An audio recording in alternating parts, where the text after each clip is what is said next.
मामा आलेत आज माझे. मग काय करायचं?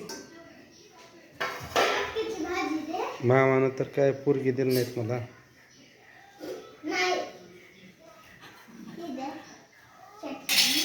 तुझ्यासारखी भेटली मला.